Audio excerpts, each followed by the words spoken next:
محمود غزنوي یو وخت یو ځای میلمه سو چې میلمه سولو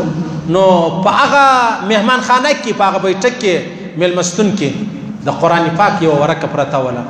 چې ماخستن پرېوتی نو یې سوچ وکړ چې د قرآن ورقه پرته ده دا به زه څه په کوم د باندې وباسم یا بده خبره ده زه به د باندې ولاړ سم چیرې ځې د باندې میلمه راغلی دننه نو دی وایي ټوله شپه زه ویش پروت مطلب په ناستې بیده سوم ما پښې ځغولې نه دي مال د قرآن بیا د بیرانسي بې حرمتي ونسي غټ خلک و ډېر لوی ادب و احترام دی اوس په یو سړی وایي یاره دا نو اوس یوه ورقه پرته وه یو ځای بیا رازړولې وایي خیر چې د محمود غزنوي رقم ایمان ولري بیا ته دا چم نه کوي خو چونکې هغه ایمان نسته نو زه وایم ته به داسې کړي وي تا به هغسې کړي وای که څه هم د پښې ځغولې وای ګناهګاره کېدی نه ولې مجبوري ده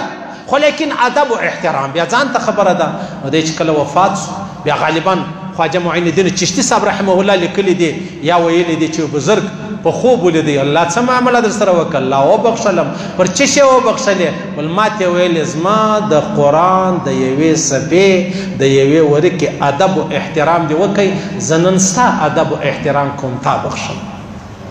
دا د قرآن پاک یوه صفحه د قرآن یوه ورقه دا د مؤمن د مسلمان خو به شان داسې چا به د قرآن احترام و ادب